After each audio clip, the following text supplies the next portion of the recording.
All right, so welcome to our session, Exploring Sustainability Through an Indigenous Lens.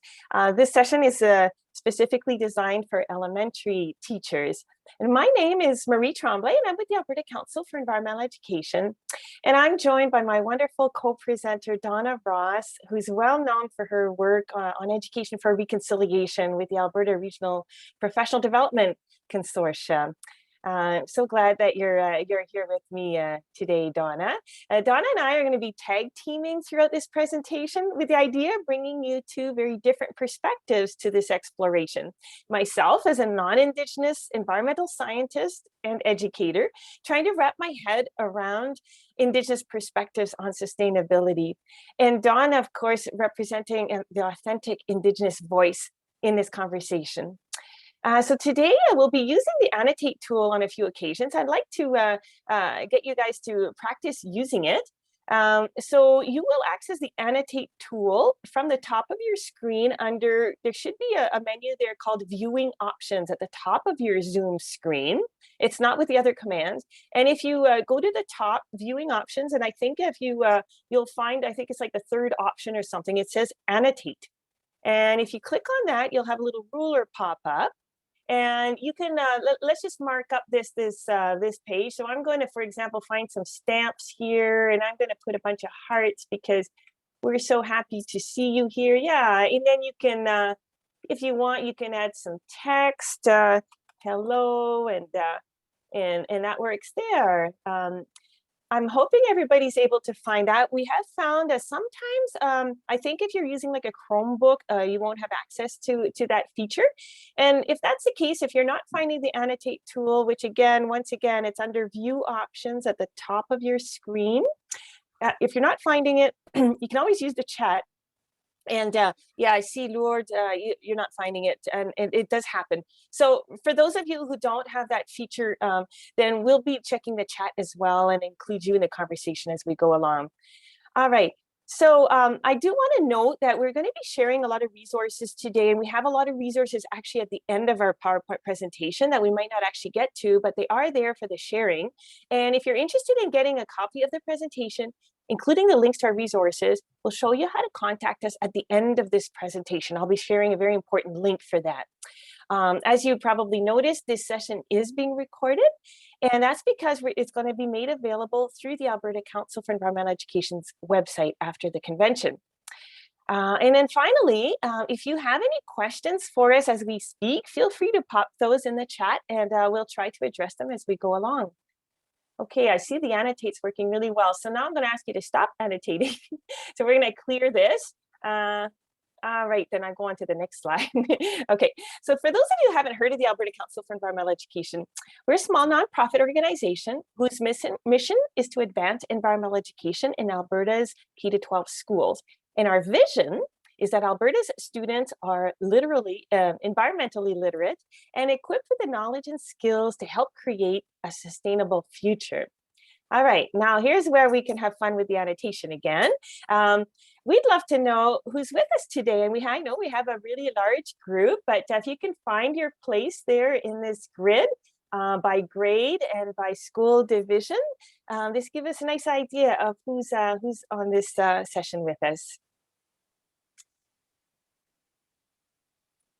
Lots of activity there. That's fantastic. I see now that, yeah, we do have over 100 participants with us. Lots of CBE people. Absolutely, yeah. And some from the Calgary Catholic, and yeah, most of the activity seems to be in the CBE column this time around. That's really interesting. On all grade levels though, Donna, right? Yeah, we've had pretty well everything from, you know, kindergarten grade 1 all the way to grade 6, and some other who might be just in different roles. And then we see here, yeah, we have a grade 2 from CBE, and some more in the chat too as well. Thank you for sharing as well. We'd like to include everyone on this, so let's not let technology get in the way of that. Yeah, so we have some more grade 3s from CSSD, and they're in the chat there. Wonderful. Well, Well, thank you for sharing that. That gives us a bit of an idea of, who's in the room, and it's great to see so many grades represented. So lovely. Um, all right, I'm going to go on to the next slide here. And I want to point out that this workshop is part of a 2-day environmental symposium here at the CCTCA, titled Hand in Hand, Working Together Toward a Sustainable Calgary. So the sustainability part there is a theme throughout. The symposium represents a collaboration between the Alberta Council for Environmental Education, the City of Calgary, and our environmental education community. And we're offering 12 exciting sessions that cover a range of topics, including the Eco Schools Certification Program, biodiversity, water and waste management, climate change, and of course, as we see today, Indigenous perspectives. And to better meet your teaching needs, these sessions have been divided into an elementary and a secondary stream. And as I mentioned before, so this workshop is designed specifically for elementary teachers. And I also mentioned as well, all of these sessions are being recorded, all of the sessions from the symposium, and they will all be made available through the ACE website in case you weren't able to make some of the others. All right, Donna, over to you now. Sure, thank you, Marie, for that lovely introduction. And we're going to start with land acknowledgement. And the reason we start with land acknowledgement is to honor our role in reconciliation. And so it's always a good way to start any presentation and any gathering. So with that, this is about a 2.5-minute video, and it's from the Calgary Foundation. What is land acknowledgement?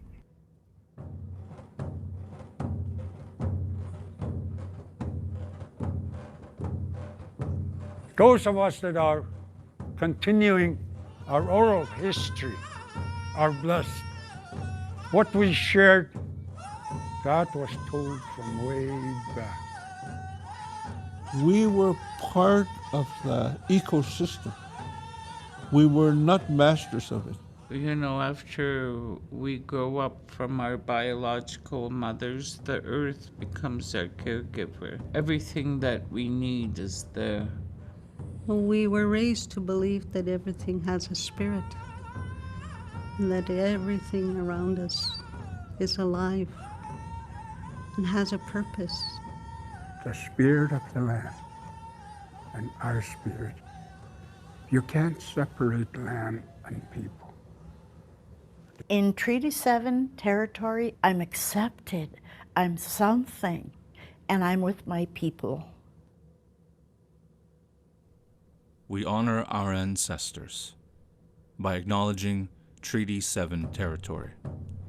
We acknowledge the Treaty 7 nations, the Piikani First Nation, the CCTCA First Nation, the Kainai First Nation, the Stoney Nakoda First Nations, and the Tsuut'ina First Nation. We acknowledge the ancestral territory of the Siksikaitsitapi, the Blackfoot Confederacy, and the home of Métis Region number 3.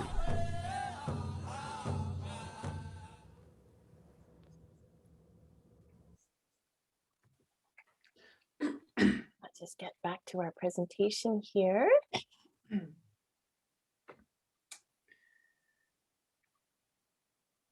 Okay, thank you for that, Marie. It's such a beautiful way to start the morning by honoring the land. One of the reasons, or one of the many reasons we're embedded in this work with reconciliation is really the Truth and Reconciliation Commission of Canada. And their platform, of course, was, it ended a few years back, but excuse me, we know that reconciliation is really a personal journey, and we want to forward this work in a good way. And so this is one way to capture that. And so reconciliation between Aboriginal and non-Aboriginal people or Canadians from an Aboriginal perspective also requires reconciliation with the natural world. And so reconciliation will never occur unless we are reconciled with the earth. And as Clarence Wolflag just said, the spirit of the land and the people cannot be separated. And so that's really our foundation of this work today. So thank you for that. We want to thank all the knowledge keepers, the elders, scientists, artists, youth, and teachers such as yourselves who seek to move forward with reconciliation.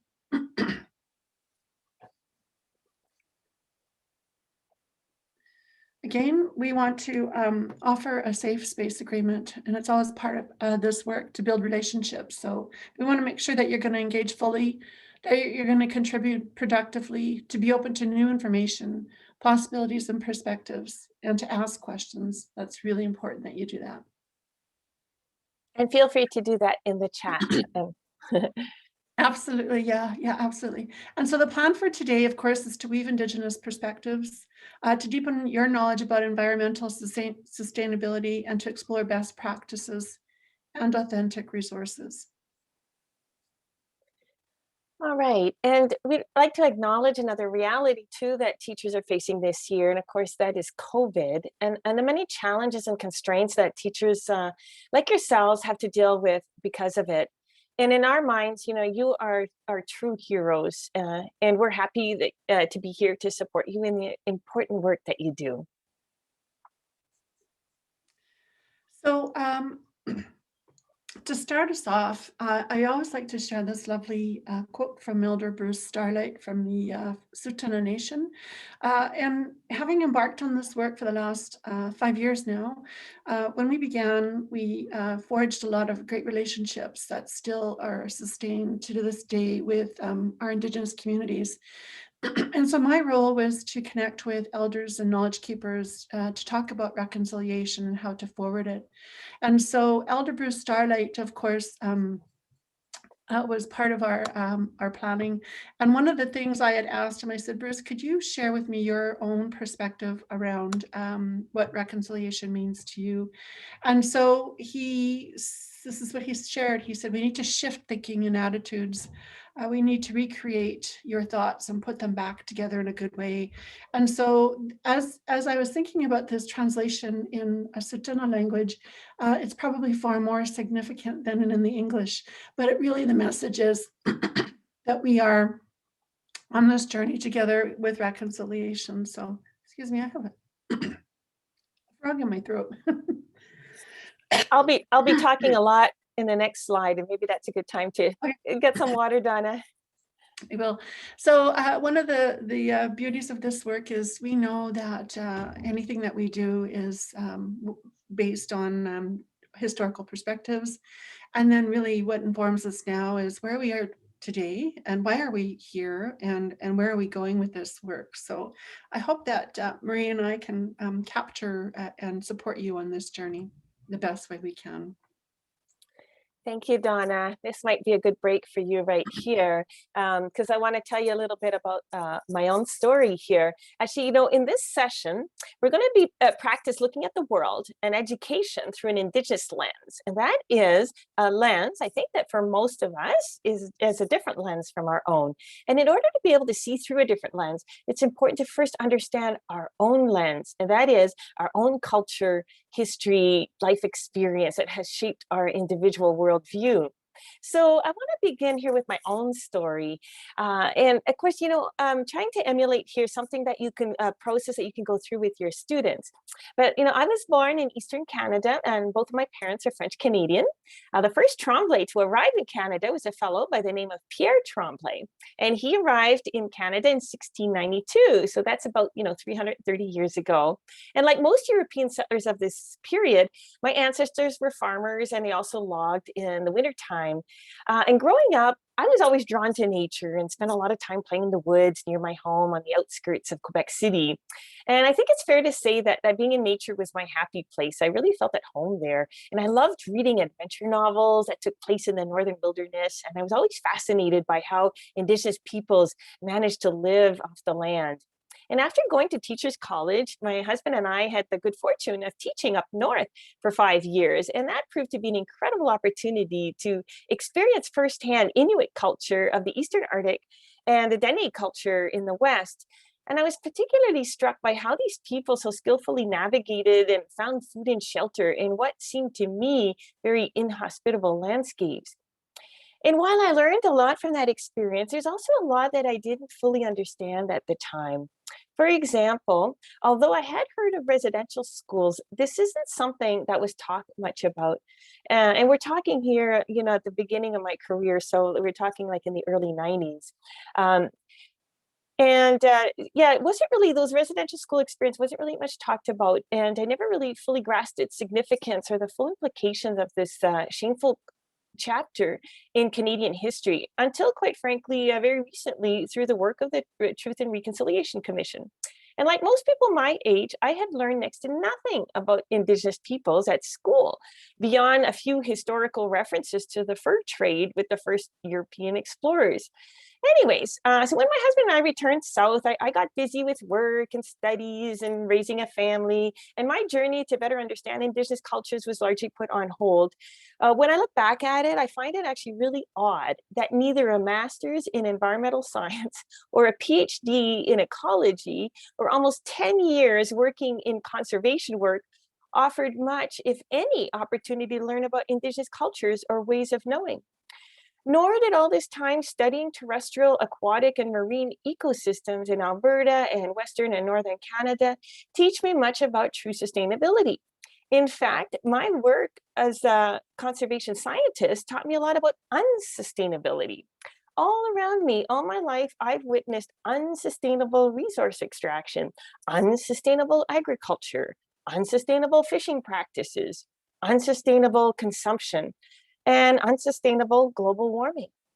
And I've come to realize that at the most fundamental level, all of this unsustainability is largely the result of a broken relationship with the earth, with Mother Earth.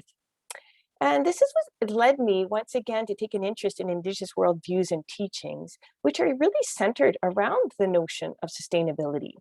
This wisdom and these teachings have guided Indigenous peoples to not only survive, but thrive in North America for thousands of years. And here we are now in 2021 as we strive to envision a sustainable future for our children and grandchildren. I ask myself, what can we learn from these teachings? Thank you for that, Marie. You've certainly set a great stage for journeying into this work. So a little bit about myself. I am Cree, I am Métis and First Nations. I wear both hats very proudly. And this is a bit of history from my mother's side. I am from the Wanero First Nation, and it's just on the border of Batoche. And it's between Saskatoon and Prince Albert in Saskatchewan. So I'm a ways from home, and I too am a visitor in the Treaty 7 area. So according to history, Sounding Sky and Spotted Calf were my mom's great-grandparents. And Almighty Voice was a great uncle to my mom. And so there's a bit of history around his legacy in Saskatchewan and how really, if you look at those pictures, you look at, wow, what tradition and the ways in which they live traditionally. And so we've come a long way as Indigenous people. We live in houses, we have mortgages, and so on and so forth. But really, you know, the foundation of who we are as Indigenous people is it really shares this Indigenous lens into sustainability with environmental practices. And so I'm always really proud to share some of my own humble beginnings. And on my father's side, we are from the Sturgeon Lake Cree Nation area, and we are Métis there as well. So that's a little bit about me. And I guess we'll just pop over to the next slide. Thanks, Marie. Thank you so much, Donna. Well, you know, I just want to point out what a great exercise to do with your students. Like most classrooms in Alberta, you'll likely find a variety of cultures and worldviews represented. And what a great opportunity to recognize and celebrate diversity and create a culture of inclusion. And I love this quote by a Stoney Nakoda elder who said, when it comes to culture, you're never going to be right, but you're never going to be wrong.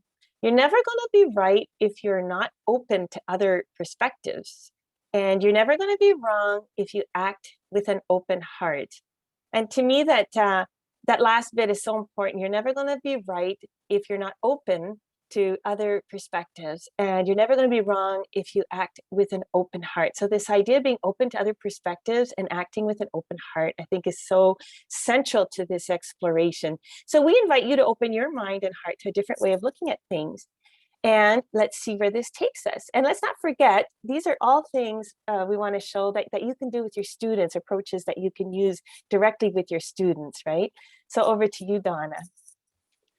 Thank you. So often, almost every time we present, I get asked about, can I share this resource? Can I use this resource? How do I start this work? And so we really wanted to lay a bit of understanding around cultural appropriation versus appreciation.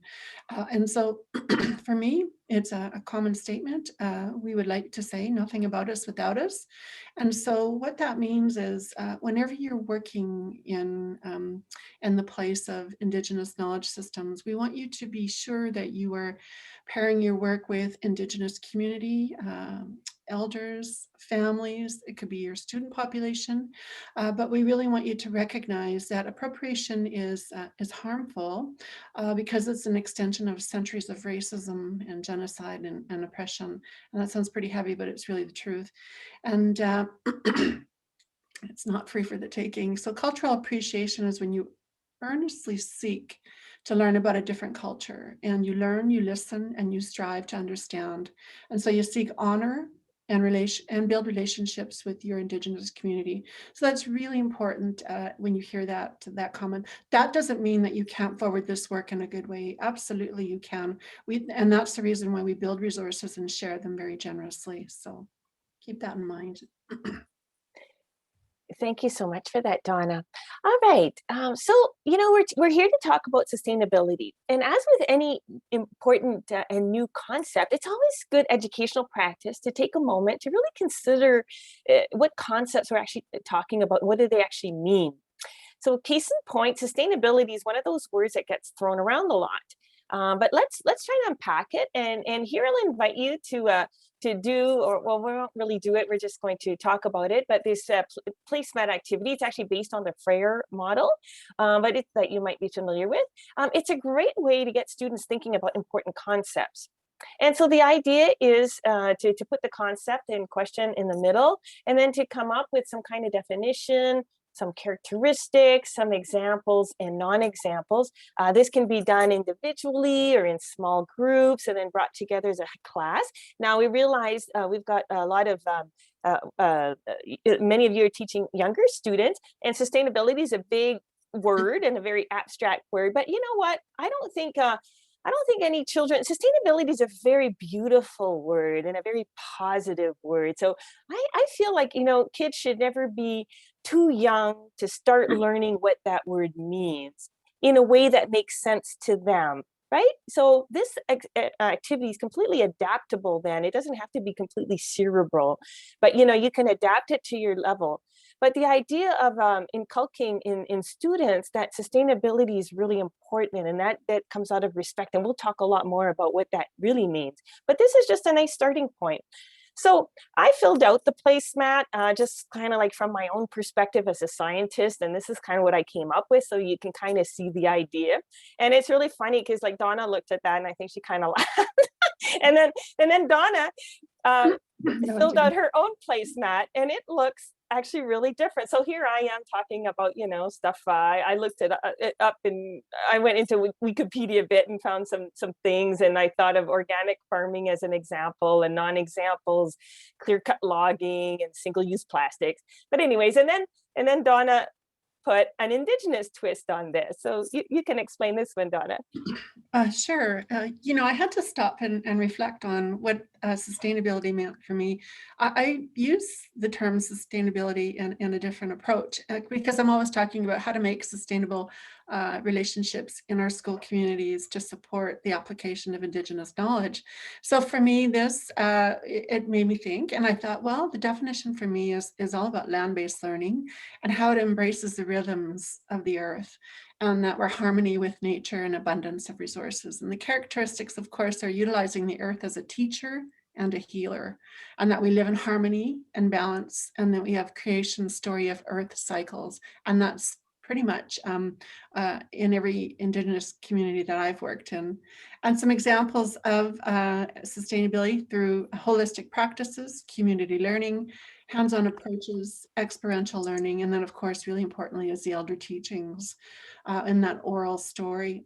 And non-examples for me were waste, non-recyclable, pollution, and then of course the big one for many First Nations across Canada is a contaminated water. And so it really is a problem that we need to resolve as soon as we can. So that's my take on what that sustainability is through my lens. And so thank you for that, Marie.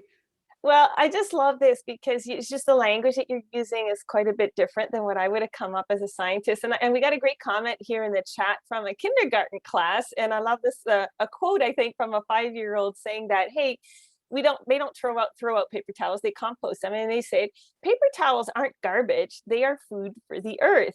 So what a wonderful illustration of how you can adapt this, right? And that's, I mean, like use language and examples that will resonate with your students. So lots to do with this word. Like I said, I think it's a word to be celebrated and honored. All right, we'll move on here. Now, of course, we're talking about Indigenous perspectives, and it's always really important to understand, why even go there at all?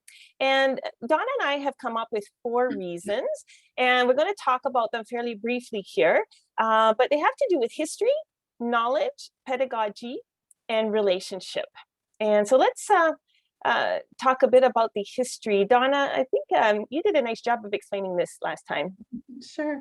So our history is that we're an integral part of society, and really our history is Canadian history, just as everyone else's. And so, but in the spirit of reconciliation, it's imperative to learn about Indigenous histories and cultures. And based on those calls to action created by the Truth and Reconciliation Commission, we talk about our historical perspectives, and really just in Alberta, this is who we are. We're 220,000 people that have self-identified, 5% of the total population, and there are 45 First Nations. And reserves, there's Treaty 6, 7, and 8, there's Treaty 10, and I believe Treaty 4 that kind of interweave into Alberta. And there are 8 Métis settlements. And so you'll find all of this in our teaching quality standards, and really it's to support the application and understanding of First Nations, Métis, and Inuit histories. And so it's just a little bit about background information. One of the key pieces of my work is to embed this TQS5 into everything that we do. And so I'm always talking about ways in which to embed it. And really what I want to share very simplistically is don't overthink this work. And insert and implement when you can oral culture, storytelling perspectives, and then of course having Indigenous community involved in this work. So that's a little bit about the history of that TQS competency, and then of course some historical background here in Alberta. So what does reconciliation mean to you? So in almost everything about Indigenous culture always relates back and goes to the land. And that's a quote by Dr. Deborah McGregor. And so reconciliation really, as we forward into this work, I always talk about what does reconciliation mean to you? And I don't know your personal journey, but sometimes I just like to have you think about that as a reflective question, and comment in the chat box about what that means to you, because really what we want to do is make sure that we are reconciling together in this journey with sustainability and with Indigenous ways of knowing and that Western perspective. So that's really where I'm going to lead you, is if you could pop a couple of comments about what reconciliation means to you. I'd really appreciate your perspectives. Yeah, we have some nice comments coming in about understanding and acknowledging the past. I love that, and moving forward in a positive direction. Very nice. Yeah, and it's so interesting that Donna, you made that connection about reconciliation and these connections to the land, and that really starts to come together with the notion of sustainability. So while people are adding some comments, and you guys can look at that, just in the interest of time, I'm going to keep moving. The second point we wanted to make was about the knowledge. And Indigenous knowledge is really the only knowledge that is born out of a direct relationship with our land, developed over thousands of years. And in this way, Indigenous knowledge is truly unique. And it's really important to understand that, by contrast, our school system is based entirely on the Eurocentric knowledge, which is not indigenous to North America, but arrived here with the first Europeans only a few centuries ago. And I just want to put this up to make a point here. This is kind of like, the typical timeline of science, in which the foundations of which go back to, the ancient Greek philosophers like Aristotle, who lived around 2,400 years ago. And, Aristotle laid down the foundations of philosophy, logics, ethics, and empirical biology, all of which are still deemed relevant today. And then, you have to kind of fast forward to the Renaissance period. And then we had, in the 1500s, the likes of Nicholas Copernicus, who introduced us to the really revolutionary idea at the time that the Earth revolved around the sun and not the other way around. And then, in the 1700s, we had Isaac Newton come around and introduce us to the concepts of classical physics, if you will, which then was actually refuted largely by Einstein, who came up with his theory of relativity in the mid 1990s. And yes, and that's just to give you, a bit of an idea of how our knowledge has kind of evolved. And just to put that into the Indigenous perspective now, I'm going to just show you a bit of a timeline. And again, this is a really neat activity that you can do with your students. So, I can imagine either some kind of tape across the wall in the classroom, or take a string, piece of yarn or whatever, and you can put some clips or pieces of tape to kind of mark off, not the centuries, because centuries aren't going to work here. We need to mark off the millennia to really understand the Indigenous time frame. And so it goes a bit like this very quickly, but Indigenous peoples are believed to have arrived around the end of the last ice age, or at least 11,000 years ago. Now, here's Aristotle by comparison. I didn't arrive in North America, but I mean, this is our ancient Greeks, right? 2,400 years ago is when he lived. Christopher Columbus arrived in North America only around 500 years ago. And there's my ancestor, remember Pierre Tremblay, arrived 300 years ago. And the Tremblay family is considered one of the oldest families in Canada.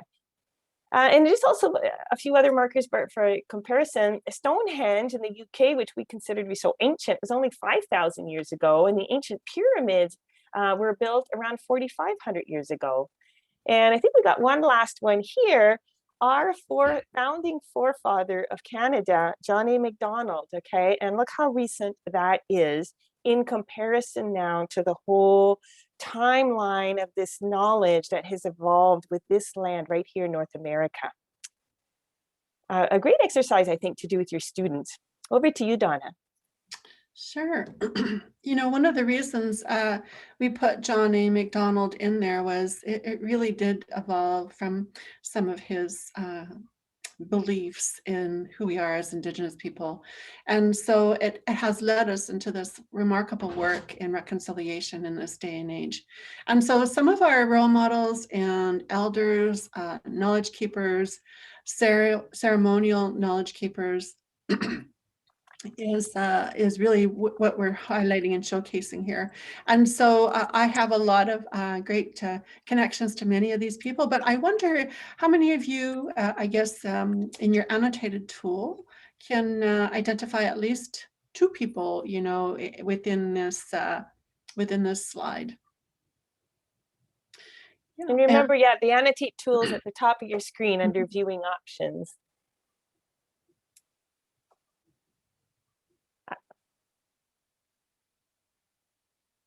There we go. We're getting nice. We're actually getting quite a few stamps, Donna.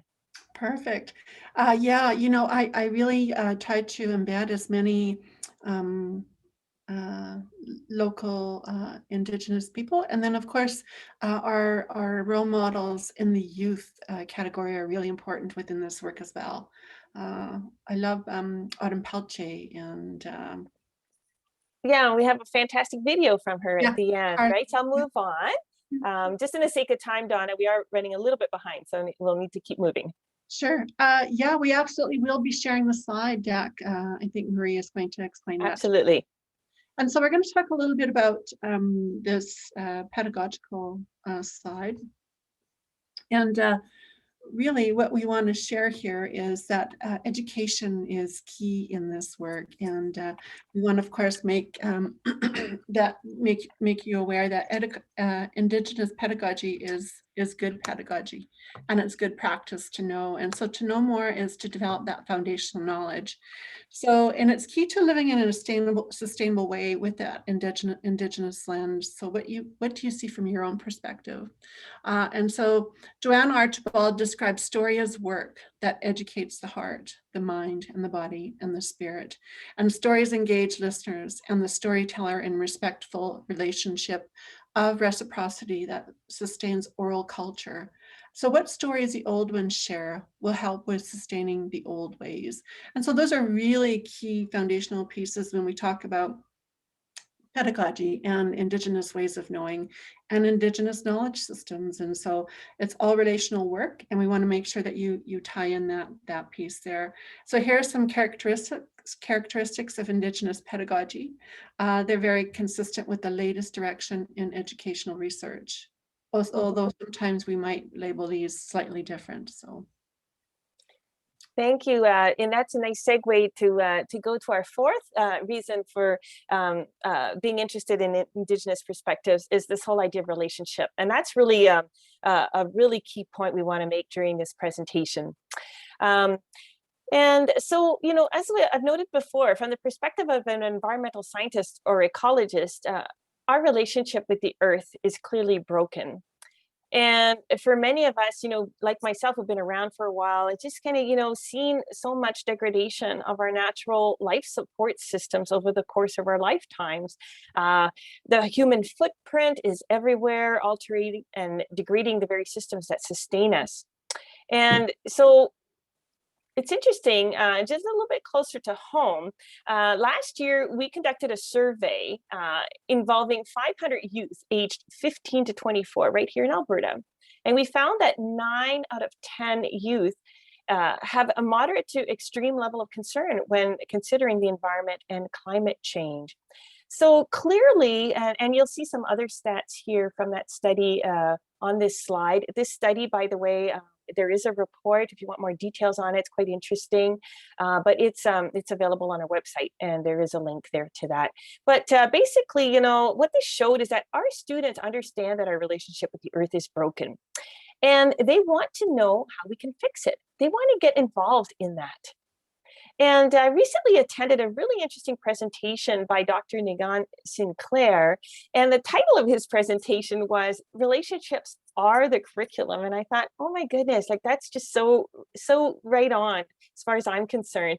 Imagine, he said education is all about relationships, not textbooks or exams. And when you think about that, right, like what should our kids be learning in school? Relationships is really important. And this brings me to the next question, which is to get us to think about, well, what is our relationship with the earth? And it's a big question mark, quite frankly, because I'm not really sure that we spend a whole lot of time thinking about that at school. And, let's first look at this from a Western perspective, but in a Eurocentric or Western worldview, we tend to view humans as separate from, not only separate from, but above nature. And all too often, we view Earth as a provider of resources to be extracted and used by us. And we often hear terms like the working landscape, as if the landscape was there to work for us, like some kind of indentured labor. And even when we talk about stewardship, there's a sense of human domination or oversight, like conveying the sense that nature is something that we can control or need to manage and take care of. And we're often exposed to ideas that revolve around this kind of dichotomy or dualistic view of our world, that there's this environment and it's kind of like, and that goes against the economy or against jobs. We hear things like jobs versus the economy, right? A very dualistic way of looking at, and all of these portrayals really show, like, depict humans as being separate from nature. But in contrast, we have this model that Donna's going to tell us about. Sure, thank you for that, Marie. And you made a good point about that dualistic perspective. So, but by contrast, almost all Indigenous cultures view humans as inextricably embedded in nature. There's no separation, no hierarchy. And so nature is viewed as sacred. And with this sacredness comes the central notion of maintaining a harmonious relationship, one born out of respect, one that is reciprocal, and it's a two-way street. So humans must take care of this nature, because nature ultimately and fundamentally takes care of us. It's also a relationship based on responsibility, and the responsibility of heeding the wisdoms of generations of ancestors that came before us to ensure that our well-being of generations that will come after us. So we really need to take care of the environment now for our generations to come. And so Henry Lickers is an environmental biologist of the Seneca Nation, and he explains, and I quote, First Nations view themselves not as custodians, stewards, or having dominion over the earth, but as an integrated part in the family of the earth. The earth is my mother, and the animals, plants, and minerals are my brothers and sisters. Going on into the next slide, we're going to talk about Wakotwin. And Wakotwin is a Cree term, which means kinship, and that really we're all related. And so this video was developed by Carla Badger from the First Nations Métis and Inuit branch in Alberta Education. And it's a story about Wakotwin, which represents how all things are connected and or related. And it's a story of how humans were created and of the relationships to the animals. So it's a great video, and I highly recommend that you take the time to watch with your students. And we do have all the links posted within the slide deck. So. Yeah, and if I can just add to that a little bit, I love this video because although, it's perfect for elementary students, but because it's a bit of a cartoon, but actually it's really profound and I think really valuable for adults as well.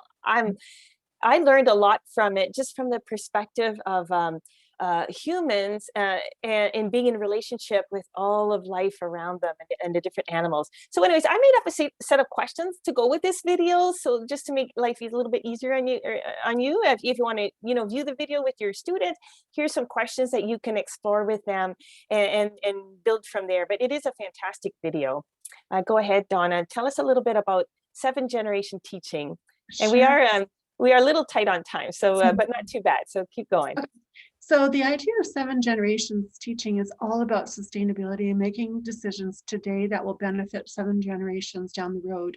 And that is grandchildren's grandchildren. So elders, knowledge keepers, and traditional land keepers have always known ways to sustain the environment with story, song, ceremony, and they share orally, and this knowledge is passed down from generation to generation. So when an animal is killed, an offering is made to restore balance.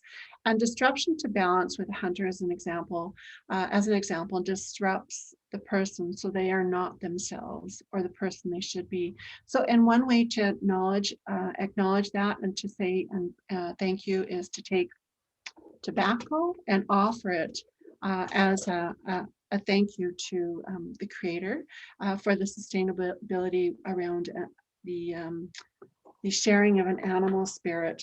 And so one of the things that's not posted in our slide deck is something that really resonated with me. I just picked up lately, and it's the idea about Indigenous law. That is also a verb, and it's the word isak. And it means to observe, to appreciate, and to act accordingly. And so it really ties into the sustainability of ways in which we need to embed with all of our student population. Thank you for that. That's really relevant. Yes, indeed. And I just want to close up this section here with a famous Indigenous proverb that reminds us that we do not inherit the earth from our ancestors. We actually borrow it from our children, right? And that's really at the heart of sustainability. All right, so we're going to switch gears a little bit here, and now we're just going to do a little bit of a wrap up. Donna and I have come up with kind of 10 take homes, if you will. If you remember, just to be true to the our title of our session was How to Get Started. So we've come up with 10 tips on how you actually get started with this. All right, so yeah, this is all really interesting, but how do I actually get started, right? Well, let's go from 1 to 10 and we'll go through these. I do have to apologize, we have to move fairly quickly, but we do want to finish this session right on time. So number 1, attitude. We've talked quite a bit about this in this session, right? Just approaching this topic with an open mind and heart and genuine curiosity and humility and respect, all right? If you have that, you're on to a really good way. Number 2, authentic. We've talked about using authentic resources, and we've shared a few here. We also have a lot of other resources that are going to be at the end of our PowerPoint that you can get if you sign up to get our PowerPoint at the end, and I'll show you how to do that at the end. And of course, reaching out to local communities, elders, and knowledge keepers, so important. Number 3, land-based. We've heard about this. Donna talked about the importance of learning from the land. And this is very much in keeping with place-based education, right? So just start by learning who are the Indigenous communities in your area, and what treaty lands are they on? What are the significant landmarks in the area, and why are they significant? That kind of thing. What a wonderful exploration to start with your students, and it'll just grow and grow from there. The importance of stories. We talked about, holistic learning and Indigenous pedagogy that involves not just the mind, but also the body, the heart, and the spirit. And stories, of course, can include also music and dance. Those are all other forms of stories, right? This is a great resource, by the way, that has lots of wonderful Indigenous stories with lots of lesson plans at the end of each one. Highly recommend. Together, I know how daunting it can be to try and, wrap my head around Indigenous perspectives, being non-Indigenous myself. And what better way? I really highly recommend partnering with another interested teacher. And it's always more fun to work with someone else and start that exploration together. Tap into the resources and supports that are available in your school district, the Indigenous advisors or liaisons, and also reaching out to your local Indigenous communities if that's an option for you. Integrate. This is something we've kind of touched on, but this importance of weaving this Indigenous perspective into everything you do across the curriculum. So we really don't see, in the Indigenous, okay, we're doing an Indigenous unit and that's like its own thing on the side here, right? Rather, it's always weaving that perspective in. And that's how you really also weave in the notion of sustainability at the same time in everything you do. And Donna, you can explain number 7. Sure. One of the ways in which we decolonize is there are many different elements to it. But one of these terms really resonated with me, and so it's envisioning. So dream a new dream, set a new vision for Indigenous knowledge and environmental ways to emerge so that we can all learn together. And as Marie just said, you can't journey on this work by yourself. You need to join a community of learning or develop a learning community in ways in which to make this work sustainable as well. So the next side is to protect. And so to protect is many facets to this approach. We want to protect people, family, community, land, ceremony, languages, customs, and natural resources. Importantly, we want to protect our sacred sites and designated protected sites and areas. And I was thinking about Writing on Stone, which is a beautiful place to, if you want to go down to the Lethbridge area, when we talk about sacred sites and just the traditional knowledge that is embedded into the area. Yeah. I'm sorry, I just meant to add too, there was a link there too as well in a video, I know in this PowerPoint, link to a nice video that talks about the land-based learning at Writing on Stone specifically. So great little video to watch. So in our responsibilities are, we need to ensure that we are stewards of this land and that we show respect and reciprocity for the land, animals, and each other. And then lastly, we want to talk about sustainability, that it's all about our relationship with Mother Earth and with each other. That was just a reminder by me to remind us that, yeah, relationships really are the curriculum, right? I just think that's a really powerful concept to hang on to. And this last slide here, we thought we'd throw in, because Donna and I recently attended a presentation by Dr. Yvonne Poitras-Pratt from the University of Calgary, and it summarizes 3 approaches for reconciliation, but I think that are really germane to this exploration here. You know, when we talk about reconciliation, not only with each other, but with the earth that sustains us, right? And basically, there's the 3 strategies here are listening to, walking with, and working with, but always learning from. And of course here, this is in relation to our Indigenous partners, right? There's kind of like 3 levels of engagement, if you will. And I like this, again, from a non-Indigenous perspective, because I can see myself totally in this. When I started my own journey in exploring Indigenous perspectives, yeah, I really started, a safe place was to just start listening to. So that for me, listening was, you know, listening to videos. There's lots of short videos where you can listen to the elders speaking. I like to read. So I was listening through reading lots of text, and then listening to Donna as I signed up for some of her workshops on Indigenous education. And on it went from there. But then we start to kind of walk with our partners. And like we're doing now, I've reached out to Donna and say, hey, how would you like to actually, develop a workshop together? And that's the working with part. But all of these, I think there's a nice kind of scaffolding here, but you can start small and build up from there. And I love the big idea. And this, of course, is from Dr. Pratt. Small steps can yield big results. So just start small and start, I think, by listening, and then just grow from there. All right, so we just looking at the time, it is time to wrap this up. I see that there's some great comments and questions in the chat, but Dawn, I'm going to suggest that maybe we do the wrap up first, and we can hang out a little bit on this Zoom if there's questions afterwards. I just want to make sure that we get through the formal part of this workshop before we have to go. And we do have a wonderful video by Autumn Peltier that we want to make sure we have time for. So let's get to the questions just after this. So just as a wrap up, I just have a few last slides here. I would want to show you that we have, to help you in this work, we have created a number of curriculum links. These are all on our ACE website. That's the Alberta Council for Environmental Education. We started by linking to climate change, and it kind of grew from there. And we thought, well, that's not really a complete picture. So we linked all of the science and social studies units from K to 9. And we linked them to 4 sustainability themes: place and nature. We thought it would be great to include Indigenous perspectives, climate change, and also links to the City of Calgary's own strategies on sustainability. And this is just an example here from the grade 5 wetlands unit, and also from the social studies. When we talk about communities in Canada, what a great way then to start to incorporate the Indigenous perspective and also start talking about sustainability. What did that mean locally? Now, all of these links are available on our website.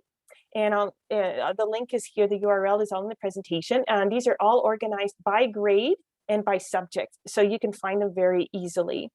And I just want to put a really quick plug in for, actually we have one more session as part of our symposium. It'll be starting at 10:45, and it is actually on engaging elementary students in climate education and action. Let's get climate active. And that's specifically for elementary students. And of course, it's really important to extend a huge word of thanks to our funders who generally support our work to help teachers infuse more environmental and sustainability education into their everyday teaching. And of course, without their support, this work wouldn't be possible. And that leads me to this video by Autumn Peltier. And I'll cue it up, Donna, if you just want to introduce the video. Sure. So Autumn Peltier is actually, she's 17 this year, I believe, if I do my math correctly. She is an Anishinaabe youth, and she is an Indigenous clean water advocate from the Wickwecumong First Nation on Manitoulin Island. And so she's a chief water protector for the Anishinaabe Nation and has been called a water warrior.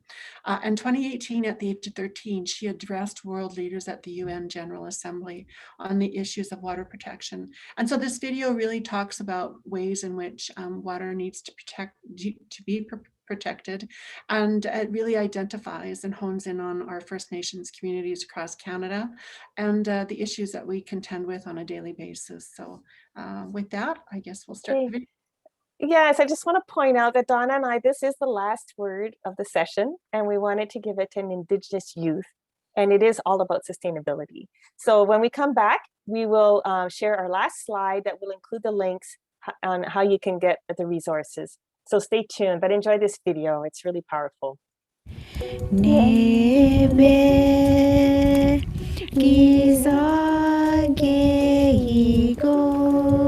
We go out and pray for the water because the water is sick and it's contaminated, and we basically just do the water ceremony to pray for it, for hopefully one day that that the water is clean. My name is Autumn Peltier. I'm the Chief Water Commissioner for Anishinaabe Nation. I'm 16 years old. I'm from Manitoulin Island, and I'm currently living in Ottawa. I'm doing this work as we can't just pray anymore. We must do something, and we need to do it now. Water is a basic human right. Everyone deserves access to clean drinking water, no matter what our race or color is, or how rich or poor we are. When I was 8 years old, I was attending a water ceremony in a First Nations community. I asked my mom to go to the washroom, and all over the walls said, "Don't drink the water, not for consumption, boil water advisory." And we had to use hand sanitizer after using the washroom. And I was very confused as to why it was like that. So I asked my mom, "What does all of this mean? Why can't we drink the water? Why can't we wash our hands?" And then she explained to me what all of it meant, what a boil water advisory was, and that the community that we were in has been on a boil water advisory for over 20 years.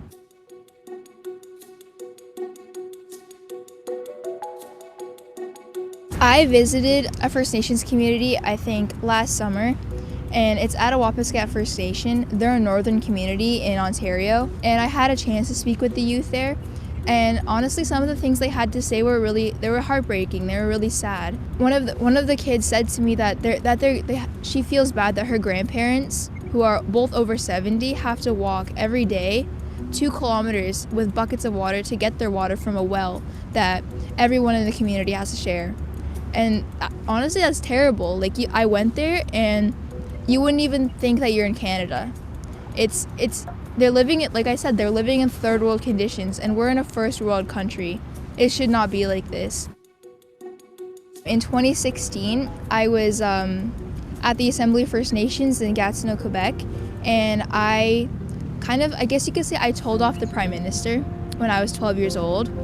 And that's honestly one of my like proudest moments that I constantly look back to, because I felt like I really made an impact when I spoke to him. I was told to not say anything to him, just to give him the gift. But there was something in me that, like, this is my opportunity to say something. So I took the opportunity, and I said, "I'm very unhappy with the choices you've made and broken promises to my people." And then he said, "I understand that." And then I started crying. He said he will protect the water. And so with that, I'm gonna hold him accountable to that as long as he's Prime Minister, because that's a strong promise to make, especially to a person like me. I like to say that's when you know something is wrong, is when a child speaks up. And that's when you have to do something to fix it, because we shouldn't have to be speaking up.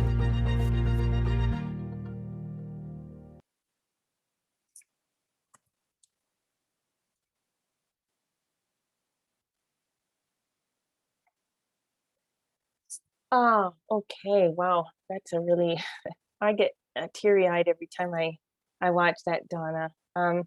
And I think that I'm sure that sentiment is shared with many of us here, because it's the we're all here for the children, right? As teachers, and so that really hits home. All right, well, we're actually right on time here, and I just want now to, as promised, point you to where you can reach out to us and get the resources from this presentation. So I'm going to put that in the chat right now. And we are on our own Zoom session here, so we don't actually have to go away in too much of a hurry. So we'll just hang out here. Here's the link that you can go to get the resources. It's a short form to fill out just with some basic information so we can contact you. I'll be sending out the resources later this afternoon. There's also a lot of other resources there that Donna and I did not have a chance to go over, but they're at the end of that presentation. Lots of wonderful stories that you can explore with your students. So I think you'll really enjoy that. And we really want to, I just also mentioned that in that form, there is an opportunity to provide some feedback.